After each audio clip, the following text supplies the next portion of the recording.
Apa yang bisa kita ambil? Merenung dari kematian-kematian yang terlihat indah. Kematian yang membuat kita cemburu. Mudah-mudahan Allah wafatkan kita dalam kondisi husnul khotimah. Enggak usah dibahas pakai ha atau kho ya. Husnul khotimah.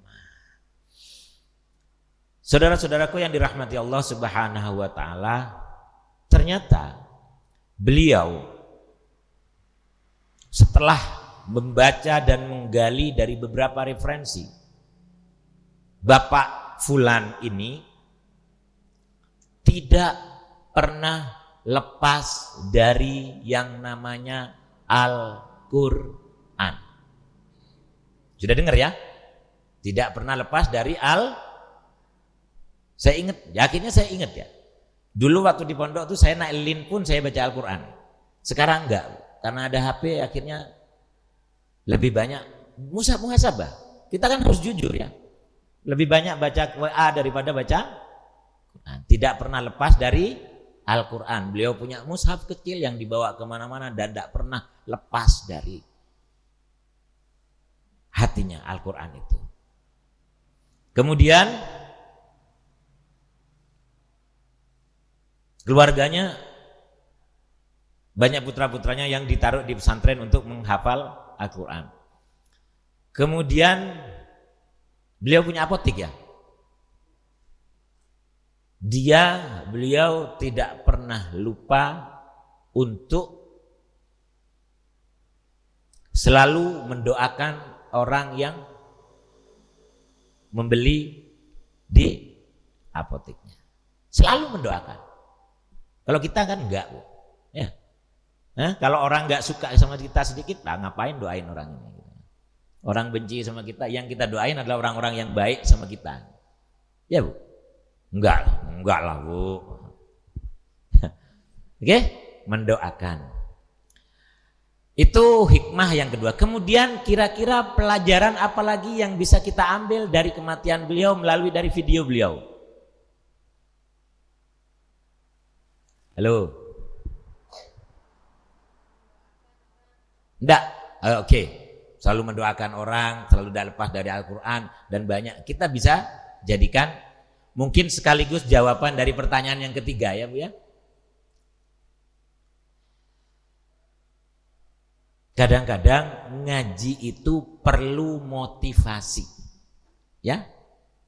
Perlu motivasi, sering saya sampaikan. Ngaji di rumah baik, ngaji di masjid baik. Biasanya di rumah lebih banyak godaannya daripada ngaji di masjid. Itu satu dulu. Ya, saya tidak bicara hukum dulu ya. Itu satu. Kita bicara motivasi. Kalau di rumah dipanggil cucu berhenti ngaji. Suami nyuruh buatin kopi berhenti ngaji. Itu. Tapi kalau di masjid insya Allah paling kalau ada hajat aja ke kamar mandi. Selama belum selesai biasanya itu satu. Makanya kadang-kadang saya buat program ngaji bareng. Saya sering Bu buat program ngaji Al-Kahfi bareng. Apa tujuannya? Motivasi. Ngaji bareng, saya targetkan 40 kali ngaji. Kalau sudah 40 kali istiqomah, buyaro dewe-dewe, tidak ada masalah. Ini kadang-kadang yang masalah adalah ustadznya pengen pengajinya rame terus. Itu masalah juga.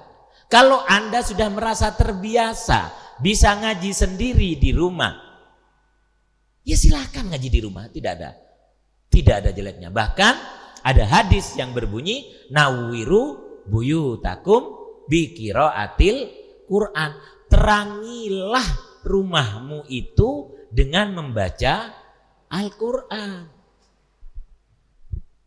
Kan banyak kadang-kadang rumahnya itu suram dan lain sebagainya, nggak pernah dibacain Al-Quran. Dibacain Al-Quran itu saat ada hataman aja Bu. Maaf saya nggak nyindir. Ya, baca meskipun satu atau baca ya segampunya kita. Bacain rumah itu dengan Al-Quran. Jadi begitu ya Bu ya. Saya nggak bicara hukumnya, biasanya kalau dilakukan berjamaah itu tujuannya dari ustadz atau pembimbing itu motivasi. Itu satu. Yang kedua, saya sekarang punya jamaah one day one juice. Itu setiap subuh itu ngaji bareng-bareng. Ya. Tidak boleh ditinggal oleh temannya. Jadi ini ngaji, teman kanan, teman kiri, teman dua, satu ataupun dua, itu nggak boleh ninggalin yang ngaji. Harus disimak. Karena Bu, kalau di rumah, ya kalau kita benar. Oke, kalau ngaji bersama, tujuannya adalah saling simak dan saling koreksi. Banyak teman-teman yang merasa sudah pinter ngaji, sudah bisa ngaji, enggan untuk berkumpul di halakoh-halakoh ngaji. Pak Bu, percaya enggak? Boleh percaya, boleh enggak? Saya sampai detik ini masih berguru kepada orang terkait ngaji. Percaya apa enggak? Ya? Percaya? Banyak yang enggak percaya loh Bu. Kalau saya masih berguru. Kenapa? Karena bacaan tiap hari bisa berubah kita. Banyakan ngobrolin maksiat, banyakin ngerasanin tetangga, yang hari ini sudah bisa misalkan baca ihdinas siratal mustaqim, misalkan gitu ya. Tiba-tiba besok kepleset Pak, terus kepleset, terus bacaan itu terus sama. Yang susah itu biasanya qaf wal Quran, kan gitu, qaf. Kadang-kadang karena saking terbiasa kita baca pokok ko, padahal kan qaf. Jadi itu harus terus diulangi setiap hari. Itu akan terjadi kalau itu kita bisa buat majelis. Bisa nggak di Babu Salam itu kita buat majelis? One day one juice saja. Jadi tatkala ada pengajiannya Gus Fikri, 30 juz kan yang dibutuhkan, tiap hari sudah selesai. Paham maksud saya? Dan ngajinya benar. Karena disimak. Lo kan tiap hari Pak, one day one juice. Pengajian Gus Fikri kan 1 bulan 1 kali. Cocok 1 hari, cocok 1 bulan. Nah gitu ya, itu satu. Tidak boleh ditinggal. Kalau tadarus Ramadan, biasanya yang terjadi di masjid-masjid, yang satu ngaji, yang di luar kira-kira penyebabnya apa yang terjadi Bu? Kok yang ngaji ditinggal sendiri? Nah, ngajinya pakai mic-nya naik ke atas, tajwidnya nggak karu-karuan, nggak jelek loh, bagus ngaji. Tapi tatkala kita ngaji nggak bener, buat orang lain suudon, duh mak di Babu Salam ngajinya salah kabeh, yang sana keliru ngerasani, kita juga jadi sumber keliru, menjadi rasan-rasan orang. Lengkap wis. Hah? Jangan tersinggung ya.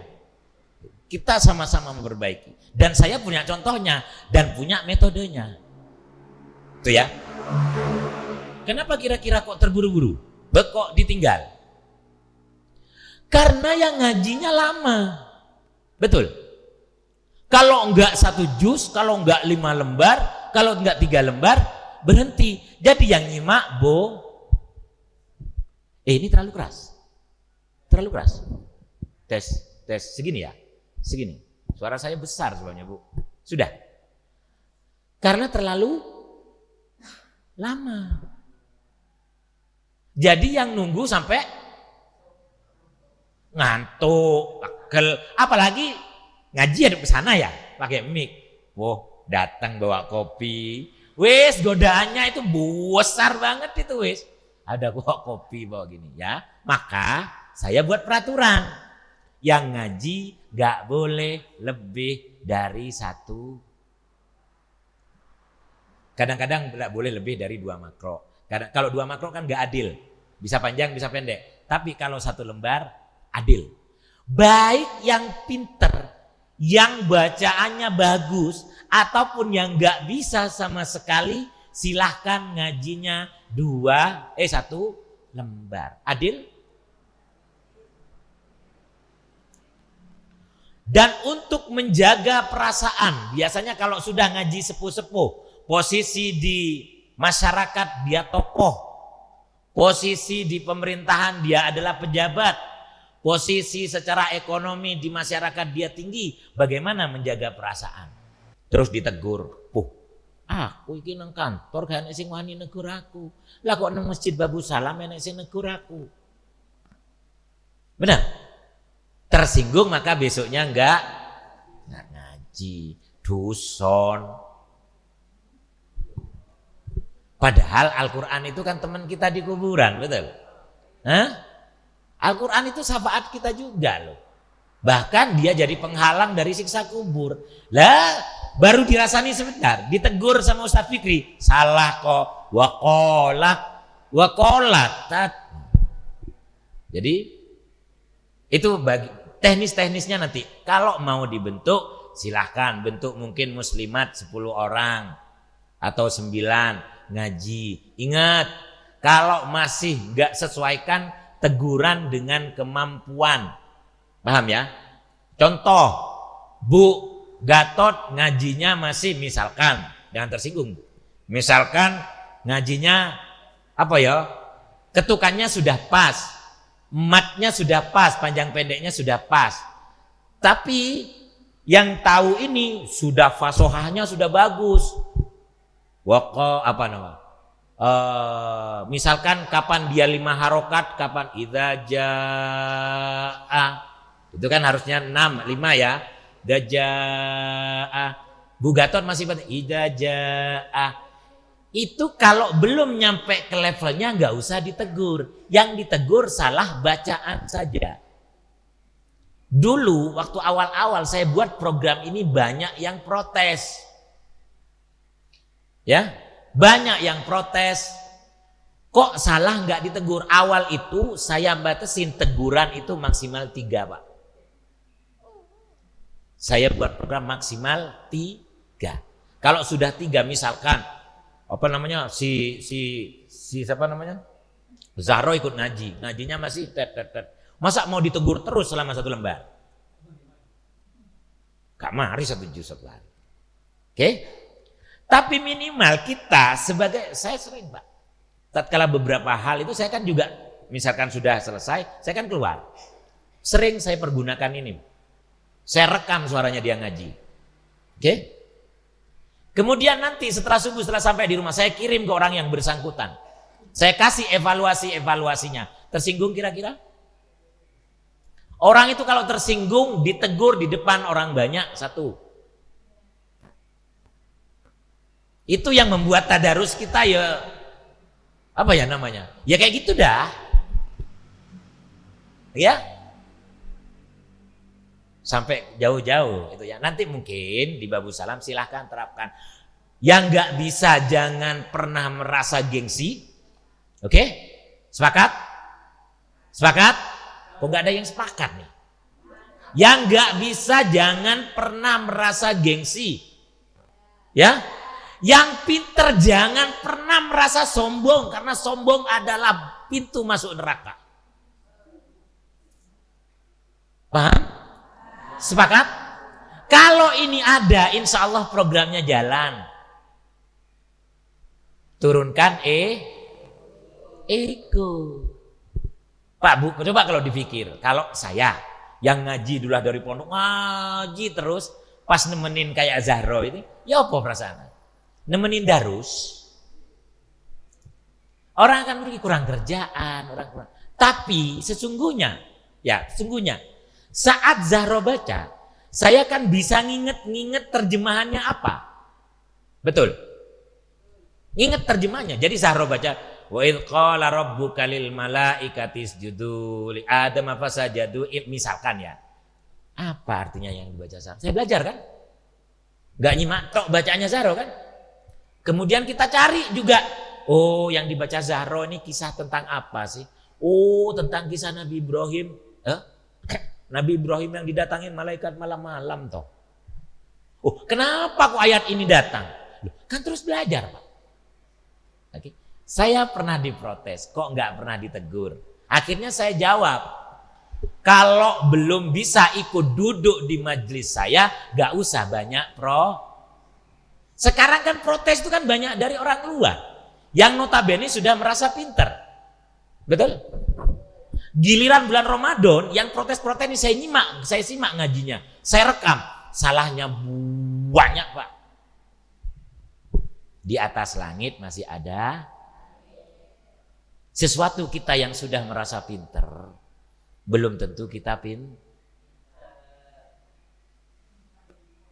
Contoh, kemarin kan lagi sedang viral kan? Kemarin sedang viral. Ada seorang Habib membaca ihdinas pakai Z. Ihdinas siratal mustaqim. Viral yang protes, Pak. Hah?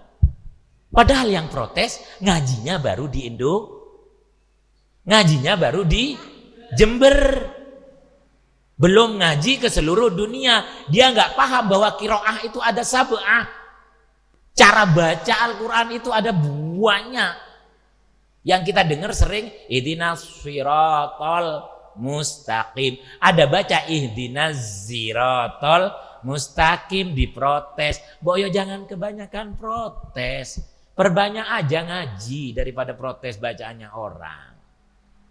Ya, padahal cara baca itu banyak. Seperti berdasarkan wadduha wal lail, banyak, Pak. Jadi jangan gampang-gampang kita protes. Ya, kalau misalkan nanti ada yang ngaji seperti ini, ada yang protes, tanya ke saya. Saya berkiprah hal Al-Quran itu lebih dari 8 tahun. Protesnya banyak sudah. Dan saya inventarisir, yang protes adalah orang yang merasa pinter, yang gak mau ngaji bareng-bareng. Ya, ngaji maksudnya belajar bareng-bareng, ngaji, belajar. Bukan gak ngaji bareng-bareng seperti tadi, Bu. Jangan tersinggung. Gak mau, ngasor gitu ya. Taruh. Oke ya, Bu ya? Coba buat di Babu Salam. Jadi ngaji subuh, mungkin yang cowok buat. Ingat, yang nggak bisa jangan pernah merasa malu, yang pernah merasa yang bisa jangan pernah merasa kita sudah bisa. Karena ilmu Allah itu seluas samudra. Bisa jadi hari ini kita sedang naik sampan di Selat Bali, kita ngelihat samudra di keliling kita, betul? Tapi bisa jadi kita sedang ke Pasir Putih, ngelihat pantai nganter anak kita. Pantai itu kita berada di bibiran tapi bisa jadi kita melihat pantai hanya dari itulah kita, Pak. Kita tidak pernah ada di semua samudra pantai itu.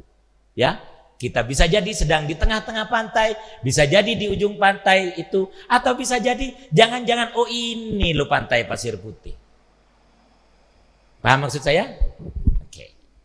Siap. Ada pertanyaan? Kalau ada yang dimulai silahkan. Ustaz Zaki insya Allah siap ngajar ya Ustaz ya. Kalau nggak ada siapa yang sudah mending. Cuma saya yang sudah bacanya bagus, yang sudah sedang, silahkan.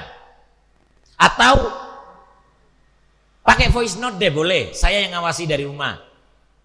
Ya kalau lagi ngawasin orang saya di sana, masa saya ngawasin ibu juga, bapak juga. Pakai voice note. Monggo. Nggak ada masalah. Saya ngajinya juga pakai voice note.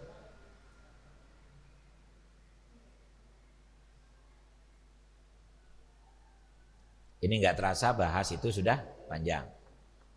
Itu ya Bu ya, ngaji di rumah, ngaji di masjid, ngaji bersama, tujuannya motivasi. Nomor 2. Masya Allah tidak kelihatan saya.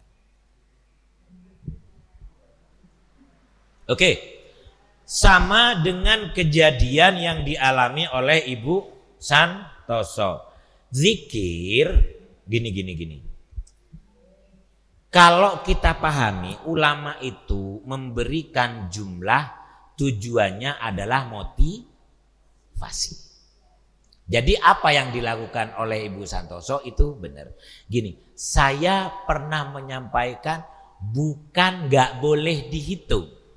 Ya, nggak usah dihitung, kerjakan sebanyak-banyaknya. Tapi bagi orang yang sudah terbiasa, kalau yang belum terbiasa, maka silahkan pakai hitungan untuk motivasi. Saya masih ngitung Bu kalau untuk motivasi. Karena kadang-kadang kesibukan dunia kita ini mengganggu waktu-waktu kita untuk berzikir yang khusus. Yang zikirnya perlu diam, astagfirullahaladzim. Contoh istighfar kan 100 kali ya, istighfar. Tapi kadang-kadang ada yang godaan dari luar itu mengganggu motivasi kita. Paham maksud saya? Jadi tidak ada masalah dihitung atau enggak. Kalau sudah terbiasa, misalkan contoh, astagfirullahaladzim itu butuh berapa? 1000 itu butuh berapa kan?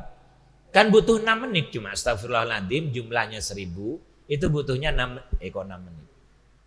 Butuhnya 100 kali itu butuh 6 menit. Jadi kita paham jam segini, oh sudah istighfar. Gitu ya. Jadi tidak ada hukum menghitung Ibu ya. Jadikan semua ibadah ini motivasi untuk kita. Jumlah itu, ulama itu ngasih jumlah itu apa? Ulama itu ngasih motivasi jumlah itu untuk kita semangat gitu ya. Sama nggak pakai latihan. Kalau di pondok pun juga sama. Ya, tajribat namanya. Tadribat untuk melatih kita agar terbiasa. Dulu kan pernah saya cerita, awal dulu saya belajar tahajud, saya bergabung di komunitas tahajud berantai. Ya, sampai sekarang grupnya masih ada, tapi saya udah keluar. Jadi ya saling bangunkan kita malam-malam. Ini kan bisa saling bangunin.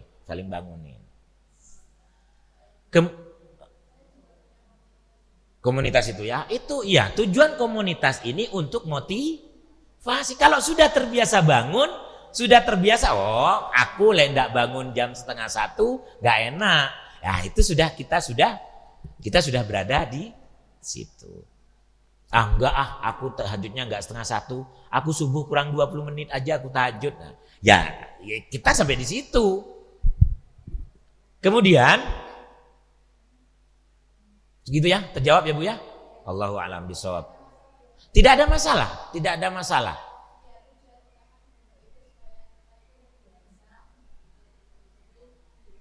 Gitu.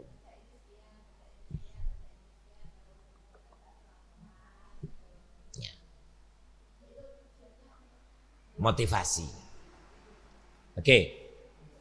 Yang ketiga, apa pertanyaan yang ketiga tadi? Bu badal umroh. Baik. Saya punya 2 jawaban ya. Yang pertama, kalau memang sudah tidak sanggup dan memberatkan, maka lebih baik di badal. Ya, lebih baik di badal. Apa hukumnya? Ya hukumnya karena umroh itu sendiri sunnah, maka ya hukumnya tetap sunnah di badal. Ada kemampuan silakan di badal. Kemudian yang kedua, ada orang-orang sepuh itu yang cita-citanya pengen meninggal di situ. Ya kalau memang cita-citanya seperti itu ya silakan berangkat. Tapi ingat kembali ke kaidah asal, la yukallifullahu nafsan illa wus'aha. Allah itu tidak akan membebankan hambanya untuk beribadah.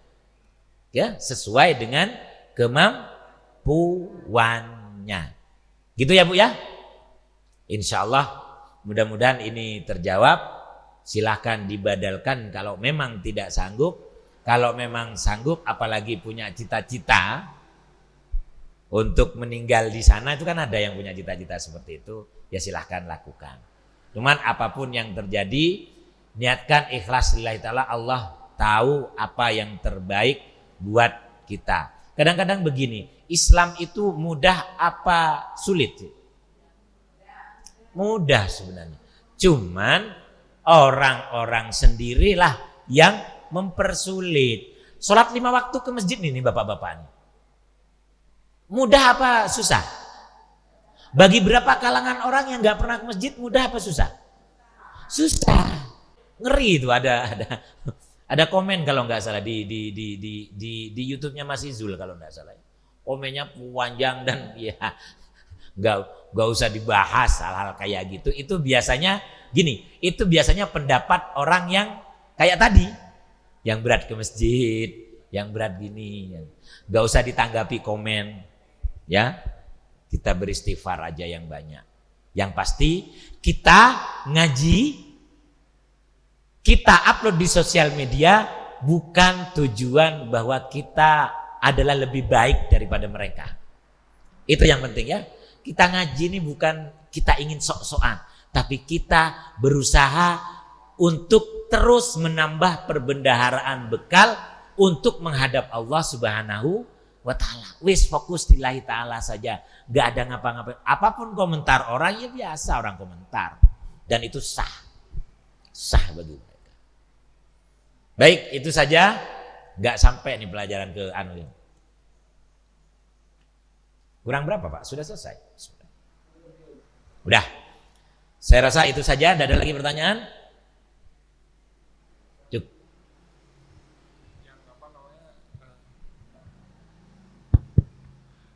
Mau tanya Ustadz, ketika yang viral kemarin imamnya meninggal ketika sujud itu, tata cara atau tuntunan untuk makmum yang menggantikan itu seperti apa Ustaz? Yang sesuai. Oke. Saya mau lanjutin ini tadi lupa, bisa kemana-mana ya. Saya mau lanjutin ini loh, hikmah buat kita yang masih hidup. Selain hikmah kematian, juga ada hikmah hukum. Ya. Kalau posisi seperti itu, gawat darurat seperti itu, apa yang mesti kita kerjakan? Sorry ya, maaf saya minum. Maaf. Yang pertama, ada banyak pendapat ya, banyak pendapat. Itu kondisi gawat dan lain sebagainya. Dalam kondisi seperti itu, sholat tetap dilanjutkan. Makanya, yang di belakang imam, ya, satu yang lurus, atau kalau mau ditambah lagi, satu kanan dan satu kiri, 3. Itu adalah orang-orang yang memang terbiasa menjadi imam, yang tahu fikihnya sholat berjamaah antara imam dan makmum. Itu ya. Jadi sholat tetap dilanjutkan. Oke. Ada kemarin yang berpendapat itu kan kondisi darurat, ya. Maka tatkala kondisi darurat seperti itu, ada beberapa jamaah yang membatalkan, bukan sholat secara keseluruhan yang batal. Ya, sebagian berapa ngangkat sih? 2 atau 3? Cukup kan? Ngangkat. Ya kalau ngangkat, ya Mas Heri ya mungkin 4 orang lah ya. Kalau ngangkat saya paling cukup 2 atau 1. Oke? Iya maksudnya kan kita bisa perhatian itu Pak. Ya, jangan batalin semua. Gini. Islam itu kan ngajarin kita care. Jadi yang care saja, enggak usah begitu. Nanti waktu sholat, kon naik. Kon batal no iku angkatan gitu. Jadi jangan sampai kayak gitu. Kayak kemarin itu memang sempat seperti ya, ada yang batalin, ada yang lanjutkan. Maka yang sesuai fikihnya itu dilanjutkan. Ya, dilanjutkan. Ada yang batalin untuk 6. Makanya di Babu Salam kalau bisa yang cadangannya Pak Maulani, cadangannya siapa adalah orang-orang yang tahu, bukan biasa ngimami, tahu fikihnya berimam dan bermakmum. Yang belum tahu belajar. Agar kalau nggak tahu nanti kayak kemarin itu Pak, batal saat sujud, yang badal, yang ganti merangkak sambil sujud. Itu kan penting ya. Diteruskan dengan posisi sholat yang singkat. Jadi jangan dibatalin sholatnya. Ingat dulu kejadian gempa. Yang kejadian gempa yang imamnya baca ayat kursi masih pegang, nggak tahu di mana itu ya. Lombok ya? Ya Lombok ya. beliau masih lanjut. Ya kan? Meskipun berpegangan. Meskipun yang belakang ya. Di situ nilai tawakal kita, tawakal tapi juga lihat-lihat kondisinya. Kita lah paling tahu sendiri. Jadi kalau tawakal itu bukan berarti sepeda taruh di Masjid Babu Salam, kuncinya ditinggal. Aku tawakal wis lek wayahe ilang ya ilang. Ya, tawakal itu adalah misalkan taruh di Masjid Babu Salam, dikunci, kita sholat, kita merasa aman. Itu tawakal. Gitu ya, Mas Jul. Ya, tetap dilanjutkan. Ada beberapa yang batalin, tidak usah banyak. Mudah-mudahan kecemburuan kita terhadap beberapa kejadian meninggalnya jamaah sholat senantiasa tertanam di hati kita, dan Allah wafatkan kita dalam keadaan husnul khotimah. Bismillahirrahmanirrahim. Al-Fatihah.